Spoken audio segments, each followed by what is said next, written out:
Hello guys, talking to change my secret my confession sadzoka zvekare nenyaya dzenyu. I hope you are having a good afternoon kwamuri kwakasiyana siyana. Nezuro ndinokwanisa kuposta because I am not at home. Saka sometimes life happens in the internet because of the mountains that are here. Haisikana kutombobata right guide feeling nyede kutanga tete makadi nyangu yakamira yakadai. Ndiri mukadzi ane makore 37. Zvakatangira pakashaya baba vangu ndine makore 11.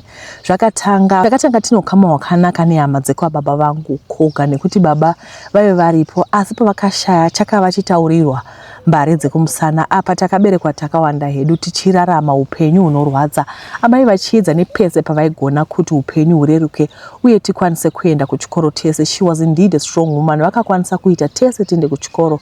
A story for another day. Baba vakarwara kwenguva vakasvika pakuzorora.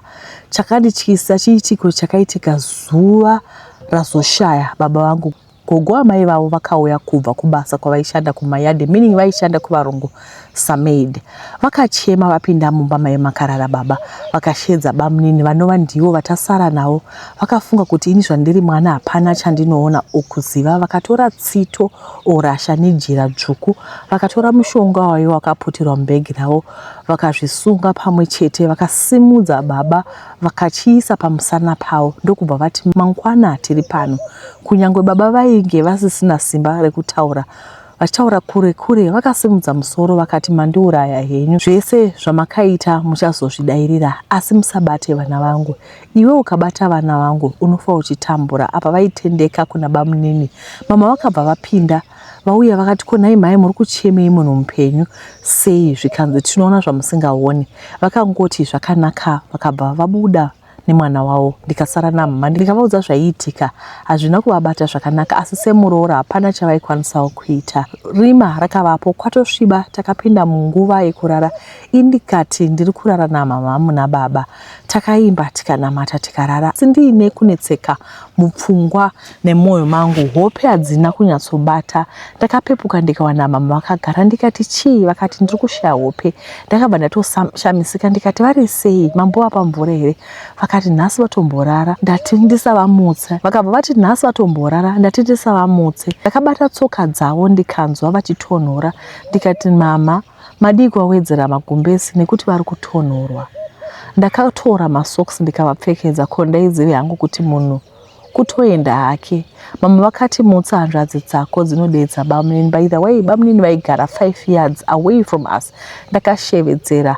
Vakamuka vakamhanya pasina chinguva vakasvika bamunini nen'anga yaizikanwa mukurumbira murai. Ndokupinda mumba ndikanzi budai muno. Takabuda pasina chinguva vakadeedza mama. Ndakazongonzwa mhere ndikaziva kuti hakuchina munhu. Nezera rangu hazvina kunyatsopinda asi chakandirwadza ndaive ndanzi nababa ukapasa ndine mubayiro wako. Kwatova mambakwedza vanhu vakatouya kuzobata maoko. Moyo wangu wakangotanga kurwadza zvandisina kunzwisisa. Ndipo pakatangira matambudziko nekutambura kwangu. Ndakatanga ndichidonha ndisingazivi kusvika pakutadza kuona pakaradzikwa baba. Tete Satani anoshanda nemitoo yakasiyana siyana. Ndairohwa nechandisingaoni. Ndaiona rima. Ndaiita simba randisinganzwisisi kuti riri kubvepi. Pandinoti ndarohwa ndikafura kudai zvaisiririsa. Ndinorangarira rimwe zuva ndichienda kuchikoro pakangopfuura kiti pamberi pangu ndikadonha. Ndakazomuka ndakaunganirwa nevanhu ndichibuda mututu. Kuchikoro kwangu kwakanga kusingachaendeki. Vana vazhinji vakanga vakunditya. Ndaiti kana zvatanga ndaisungwa netambo maoko nemakumbo nekuti ndairova vanhu ndichiita simba risingaiti. Mumaprofita mun'anga hapana patisina kusvika. Apa it's against my religion. Instead yekuti zvichinje neminamato iya yandaigesa nekudyisa zvakaita wese. Ndakatanga kudya chikafu chemunhu wese ndiri 1 ndichifamba ndakarara zvekuita 3 days ndichitsvagwa. Pamwe ndaingotevera light ndomuka ndiri kumakuva asi ndoda kutenda Mwari vane hanya vakaratidza simba ravo mupenyu hwangu. Ndichadzoka naye zvakare musi wandakamuka ndiri kumakuva. Saka ndo zvakaitika, vairohwa kumusana uko, vaimuka kumusana kwakadhinda malaini ekiti. It was so strange. Vachisumudza mabrothers avo, and the brothers are so huge. Vachirohwa vanhu, ende unoshaura kuti zvaibva kupi. Family yakashungurudzika, vakungoti vakurumidza kuhwa usimbe vakati kwai ndaneta nekunyora, asi vachadzoka but vanga vataura zvazvaita zvinova zvinhu zviri sad. Asi tinotenda Mwari kuti Mwari akavarwira. Regai tipinde munyaya inotevera. Guys, nyaya dzanhasi hadzina kunyanyowanda zvadzo, asi dziripo. Alright, nyaya inotevera iri kuti kudi hanzi tete makasimba here taitawo dambudziko mukati memusha watinoberekwa. Musha medu maitawo munhu akada kupfuma nemushonga kwete neziya rake. Musha medu tava kudoza kuti gore negore tiri kuungana kufushira munhu pagore kuvanasikana hapashai mwanasikana anodzoka kumurume angave kwaba munini or kwaba mukuru. Nyaya ndiyo chete, as long as tingori ropa rimwe chete totoziva kuti ndizvo zvichaitoitika. Tete tinogona kurarama nheru vanhu vese vari fiti, mangwana umwe anomuka chadova chando adooma akasviba kuti tsva. Tete takazofamba kuti tinzwe kuti chii chiri kutipedza, ndipo patakaudzwa zvinhu zvakatipedza mate mukanwa. Vataiti bamunini baba ivo vasara vega ndivo vakabata mushonga wenyoka. Nyoka yapedza hama, nyoka yapedza vana, nyoka yapedza dzinza. Mugoona tete vanhu vanotoziva kuti source of problem ndeipi, asi handizivi kuti kurivadzwa here kana kuti takapfungaidzirwa, asi tiri kupera tese tichitswanyira seinda. Bamunini fidza munhu ane mari dzake, munhu anotogara kumadheudheu muguta reHarare, asi bamunini fidza havana kumbogara vashanda chero zuva rimwe chete zvokuti tingati vakazopiwa package kubasa vakaita zvinhu zvine musoro tete, kwete. Bamunini fidza vaitowawo broiler raidochengetwa nagogo, vachigara nagogo ivo nemukadzi wavo. Gogo vakazongofa mysteriously tete, mhuri ikangofunga kuti kuda old age, asi zvakazoitika after funeral zvakasiya munhu wese asina mate mukanwa. Bamunini fidza vakangotanga kuita mari out of nowhere, ndipo pakatangirawo maproblem edu semhuri. Gore negore tinoungana tichiviga munhu. Bamunini fidza despite kuva nemari kudaro havabetsere munhu chero kainda une problem yakaita sei, asi kana pakafika aiwa number 1 unogona kufunga kuti paita party mari vachipera back to factory settings, dhora rechigaya havabatsiri. Vanakomana vabvezera havana vakadzi, vasikana vemusha aroorwa anodzoka. Ini chaiye ndaitomborota nyoka iri mujira mangu kutoinzwa kuti iri kufamba tete, ndipo pakatanga mamarital problems angu nababa zeini. Vachiti vandirota ndiri munhu rume dzamara vakundisema marriage ikaparara. Ndabvunza uyu one cousin yangu akati ndizvo zvaisanganawo nazvo iye zvino marriage yake yakaparara the same way as mine. Kesi ndiyo same nyaya. Unotoona kuti taita dambudziko guru mumusha, vabereki vedu vakashaya tete. I remember ada kusumudza musoro haarwari nguva refu anobva afa tete. David hanzvadzi yangu atomboda kudzifambira nyaya idzi, akangoenda kunorara akati arota achirumwa nenyoka, haana kuzomboswera musiwo akabva ashayika tete. Kubva musiwo hapana anoda kusimudza musoro, asi nyaya iyi iri kundishungurudza. Kusvika rini munhu mumwe chete pfuma neropa redu achipfuma nekuuraya vanhu veukama. Ndanyora nyaya nchiti pamwe pane vedare panogona pane munhu anoziva anobatsira atibatsirewo dambudziko rapinda musha. Hatisi kuda vanobatsira zinyekenyeke tete, sokuti takambotsvaka umwe muprofita akazobva ari speed kumhanya tete. Tiri kutsvaka shasha chaidzo tete, sokuti tikasadaro tichapedzwa takasvinura sematemba. Ndapota mhuri yeZimbabwe batsiraiwo, nekuti tikapusa tichapedzwa takasvinura sematemba. Hama dzichipera dzichiitwa masacrifice, asi zvose zvichipfumisa munhu mumwe chete asiri kufunga ruviri apa tichipera. Kwese kwatiri kufamba tiri kungoudzwa nyaya imwe chete, nyaya yekuti mukati memusha maita munhu akaromba nenyoka ende inodhimanda ropa remunhu every year. Zvinova izvo zviri kutipedza. This is very sad. Zvakare vari kuti tokumbirawo kana if you know anyone who can help us, please leave a comment in the comment section.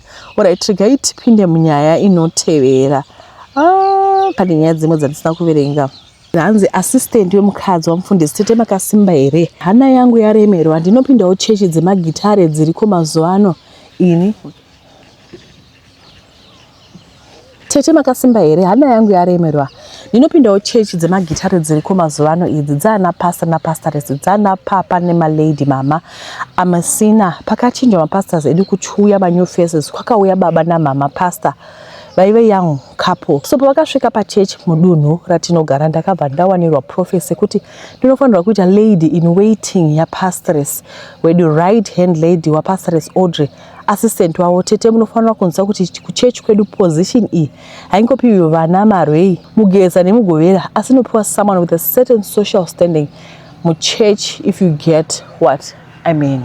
During prophecy time handitozivi kuti yaiva prophecy here yakatona pastor rume handichati David oro zvaivawo zvemusoro wavo. Now that I think of it ndinonase kuti panga pasina kana prophecy paya yaingova feja muchechi. Saka tete ndakazoitwa assistant wapastoress Deborah pazvinhu zvizhinji. Pastoress Deborah ndindaigara nawo kumasofa kana service ichiitwa. Vakati vanoda mvura or anything ndini ndaiona nezvavo. Diary raprophecy ndini ndairi manager, ndingangoti ndini ndaiva secretary wavo kana kuti PA. Asi mukuva assistant wavo ndakatanga kuva assistant kumurume wavo zvakare Pastor David. Tete ndakatanga kurova behind the scenes naPastor David kuva right lady wapastoress Deborah kwakaita kuti ndive at close proximity naPastor David. Takatanga kuita behind the scenes dzedu ende mazuva ekutanga pastoress havana kana chavakambofungira asi with time pastors vakatanga kuita confide in me kuti there was a third person mumarriage mavo and that person was causing havoc sekuti vainge vasachawani attention kubva kumurume wavo. Tete ndakasimbisa pastors ndikati panogona pastorina a third person asi anogona angori mapressure ekurana a bigger church than yavaive vari vachiparidza pastor vachiti inini I have eyes for my woman only. Varume ngavaite example seyangu ndaingoseka nchiti two-headed snake hypocrite. Behind the closed doors wainza voti baby wanga wachida kuti nditi chii pamberi pepulpit. Tete I feel like Pastor David ndivo soulmate yangu in the wrong hands. I had the best time of my life na Pastor David. Tete ndakazoita heartbreak mushure mekunge pastor napastoress vachinjwa again ndakabatikana. Asi ndinozvisimbisa nekuti pastor kana vari musiti mangu vanombouya ndiona zvangu. Handina imba yemunhu yandakaputsa kama wacho haisati yasvika. Nditori bhova tete vamwe vanogona kuti ndakashandiswa. Kwete handina kushandiswa. I was a consenting adult who was not forced into doing anything. There are days I will remember and mazuva Pastor David I felt like a child kunge teenager. Dai chechi yedu isingarambi barika ndingadai ndiri number 2 yagara ratio yevarume versus women haisi kubalansa. Anyways ndiyo story yangu yandati ndishare ndoziva handisi ndoga ndine story yakadai. Thanks for listening. Saka vari kungopupurawo kuti varume vari kupupurawo nyaya yavo vari kutaura kuti iwo aiwa napastor zvinhu zvavo zviri kufaya asi kudenga nditi Mwari ndiye asina secret. Zvese zvamunoona izvo zvinenge zvichiitika pasi panapa izvo aiwa Mwari anenge achizviona zvose zvinoitwa kupi zvakavanzika. Regai tiverenge nyaya inotevera. Regai ndichikupai disclaimer kune vaya vasingadidze rap. Chigumirai pano handiti mambo wanyaya yekutanga yandaverenga yanga ichinzi kwanzi zvoni hama dzababa hadzina kuzombondiitira zvakanaka. Ndine chinhu chenyu chandakakugadzirirai chandoda kuti muone chehama dzababa. Ikandadzoka kumagrosa tobva taverenga nyaya yedu. Iyi nyaya ndati ndechi nderap. Disclaimer imi kana mangopedza kuona nyaya yerap mubva maenda. Bye bye. Kospati ndeipi yako iyo? Ndepsa. Zvakaoma shamwari. Kumaraini kwenyu zvinomboitika kuti zvinoitika kwedu shamwari. Zvekungonzi after 2 weeks ndipo mari shamwari. Ndanzwa shamwari. Every week. Umwagwara mombe yamedza speaker. Ko ino anzi imwe inoda kuenda kuDB shamwari kuda kuJackson iri kuDB. Ndotumira $50. Kupi kosa vachatidla mari. Hanzi mudhumenu wakuda mari kuti mombe dzibaiwe shamwari. Izvo zvimusangano kwai kune musangano wamachechi kana ino ichiko. Manje kana uchotaura zvemusangano. Ndatonzwa ndakatotumirwa message nonzi tikuenda kumusangano. Kodi wachi 300. Pledge kumachechi. Isusu tanzwa shamwari. Mari yamufundisi yechiti zvino isusu ivo vanoitira pledge sisi. Apa unozwa nyaya inotongofira inonga kai muri diaspora. Muri komiri. Mari munayo. Shamwari zvinhu zvakatooma shamwari. Havatombozvinzwisisi shamwari. Unoona kuti munhu ari kuri diaspora shamwari hazvibudi shamwari. Azorwadza shamwari. Tozora. Tototumira pamukuru ndakazovhura chimwe chino hello paisa manje. Ko ndichipiko ichocho. Chakachipa ndinongokanda mari but izvezvi mai dambudziko rangu kana kune vari kungofa. Ndisi ko manje kwafa umwe. Saka kosa muri kuzvifambisa sei iko vanhu vari kungofa kudaro. Aiwa ndine plans. Ndinoromba. Saka ndiuri kupedza vanhu here. Aiwa vanozvigana nepolisi dzavo. But ndandanjimbonzwa kuti kune imwe inonzi diaspora insurance amene ukaijoina inogona kukubatsira munhu. Kuromba zvona hama dzababa. But dzo dzimwe dzisingaiti unozoona idzo dzedze. Diaspora insurance. Peace of mind guaranteed. Ini ndakarara nemwana wavatete vangu, but handina wandakakwanisa kuudza, and no one knows about it. Zviya zvekuti unenge uchingonzi uyu mwana akangwarisa chichi, I was so afraid kuti ndiudze tete. Kudai kuti mwana watete vangu took advantage ndichiri mudiki, nekuti I remember ndine madays andaienda kuholiday kwatete ndichiri grade 3, aitowa kuna na form 1 koko, taitowaridza tovata tese pasi cause we were young, but iye aita nguva yekuti aitanga kutidya kuzasi kwangu uko, anti ini ndaiva mudiki ndaisazvisa musoro cause ndaingoti pamwe wokutamba. Tichizokura nekukura zvaindishamisa kuti why aindinyara zvakadaro. Munozwa kutarisana face to face, mukomana yeye aisanditarisa ene ndaingoti pamwe anondinyara ameno. Ndazoti kurei ndava kuma form 3 ndakazoenda kunogara kumba kwatete, but iye aiva kugara kumba kwesister yake achizongoya kumba pama weekends. Zvakatanga one day ndaenda kumba kwesister yake kwaigara, also aivewo mwana watete vangu. Takasara tega pamba, he forced me anti imi kuita fight neni achida kurara neni zvekuti handize kuti ndakazomubata paye paakatanga kubleeda ndokundisiya kwakaita. Later on akazoya kumba kwavo kwaive kwatete kwandaigara. Musi wekutanga akangondipindira mablankets ndobva nditi ukangodaidzira chete ndinovaudza mama vangu kuti ndiwe wandidedza kuno. I had to keep quiet anti ndobva aita zvaakaita, ndobva apedza ndokudzokera kuroom kwake. I had a boyfriend by that time, ndanga ndava form 4, but I couldn't tell him kuti ndozvaitika, asi munhu wese included tete knew my boyfriend because ndainge ndavazivisa. This kept happening for like 6 months. Pese paiwira kuweekend he would do that. Zvakazoitika ndapedza form 4. Then I decided hangu kuenda chero kwandaenda so that I can live pamba patete. Ndakazoita imwe holiday yandakazonoshanyira mwana watete vangu aiva sister mukomana waya. Ndiri pa holiday iyoyo mwana watete vangu mukomana waya akabva auya. I was not interested in him or kuda kutaura naye, but then ndakazona tuma moves twaita naye nehanzvadzi yemurume wasisi vake. I kept quiet hangu until umwe musi pazobuda nyaya yekuti he was trying to rape sister yemukwasha. Fast forward akazoendeswa court, then indakazongotiwo kune mwana watete vangu usisi vacho ina akambozama kundibata, why achida kubata hama. Anyway ndakabva ndazviparira. Tete vangu vakabva vaudza vanhu vese including my dad kuti chipo ndiye aida kusungisa Tafara, but tichiri pamba tete vangu vakabva vaudza vanhu vose including my dad kuti Grace ndiye aida kusungisa Tawanda, but tichiri pa conversation iyoyo the sister told me kuti I didn't know kuti ndizvo zvaari. Asi musi ndakaona message yaitumira shamwari yakachiti ndakatobata twese wena, and even if they tell my sister she won't believe it because I'm the most quiet person. Zvese zvakazoitika izvi nekuda kwekuti I was there when he was reported attempted rape. Nekuzotaura tumashoko twandakaita. Everyone now hates me including Tete and the son and the daughter.